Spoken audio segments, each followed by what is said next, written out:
Michel. Bien, donc je vais peut-être essayer en quelques mots de résumer ce dossier qui représente une quarantaine de pages, 40 à 50 pages. Donc il s'agit en appui du contrat métropolitain 2015-2020 qui a été conclu en novembre dernier, en novembre 2015, entre l'État, la région, le département et Brest Métropole. Donc il s'agit d'approuver une convention de délégation de tâches relative à la mise en œuvre de l'investissement territorial intégré FEDER, dit ITI. Donc on est là dans le vocabulaire, dans le vocabulaire des Européens. Et donc ce nouvel objet, ce nouvel instrument qu'on va appeler ITI, se conclut entre la région Bretagne, qui est l'autorité de gestion, et Brest Métropole, son appellation dans ce texte qui devient un organisme intermédiaire au titre du programme opérationnel des fonds européens 2014-2020.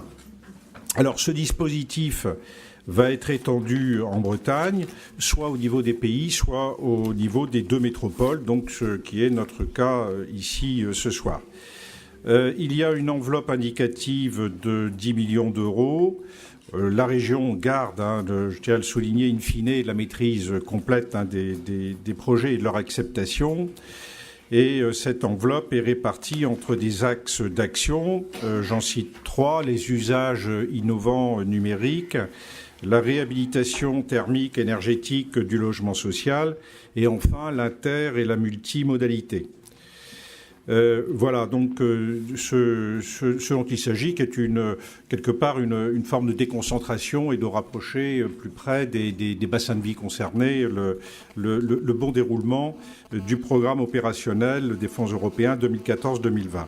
Donc il est proposé d'approuver cette convention et il faut aussi désigner les élus de Brest Métropole membres du comité de sélection des projets selon l'annexe 4 jointe au dossier. Mais je crois, Monsieur le Président, sur ce point, c'est Alain Masson. Monsieur Masson avait une précision à apporter. Alain Masson. Oui, Monsieur le Président. Suite à la commission, il est proposé d'élargir un petit peu cette représentation, en ajoutant en suppléant M. Guillaume Var, M. Sifantus et M. Nicolas, en plus des noms qui ont été proposés lors de la commission. Donc c'est possible de rappeler les titulaires et les suppléants. La liste complète. Alors, la liste complète en titulaire, on a Mme Bonnard-Le-Floch, Mme Melsquette, M. Masson, M. Gourtet, M. Ferré et M. Pichon. Et en suppléant, Mme Kiguer, M. Kaleskin, M. Nedelec, M. Guillaume Var, M. Sifantus et M. Nicolas.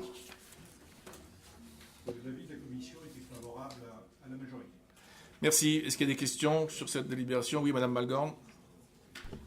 Oui, Monsieur le Président. Bon, effectivement, cette procédure, on est dans les procédures un petit peu complexes de la gestion du FEDER, même décentralisée au Conseil régional, puis déconcentrée à notre niveau. À la fin de son intervention, tout à l'heure, Madame Abivin avait émis un vœu que le débat soit constructif, et vous aviez soutenu ce vœu, Monsieur le Président.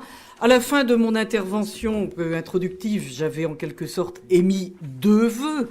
Le premier ne semble pas avoir été entendu, mais sur le deuxième, j'ai cru comprendre qu'il y avait une demi-réponse, puisque vous avez accepté qu'il y ait une commission plénière sur le schéma de développement économique.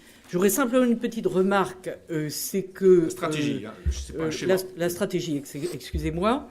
Une petite remarque, c'est que quand on arrive en commission plénière, comme ça a été par exemple la dernière fois, sur à la fois un programme de mandat, un programme pluriannuel d'investissement, c'est assez difficile d'avoir un débat lorsqu'on découvre quand même plusieurs dizaines de listes d'opérations, de programmes, etc.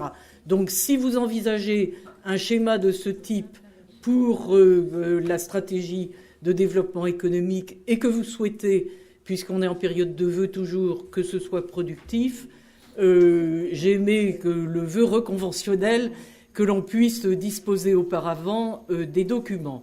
Alors, en l'occurrence, pour ce qui concerne le FEDER, effectivement, le comité de sélection est en fait un endroit où l'on va discuter d'environ 10 millions d'euros. Hein. C'est pas négligeable.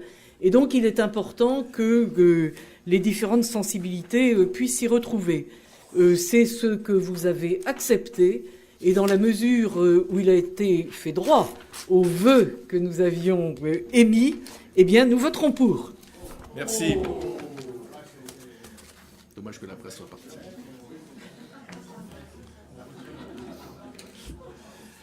Très bien, merci. Est-ce qu'il y a d'autres demandes de parole? Oui, dommage, la presse est partie, Madame Balgan.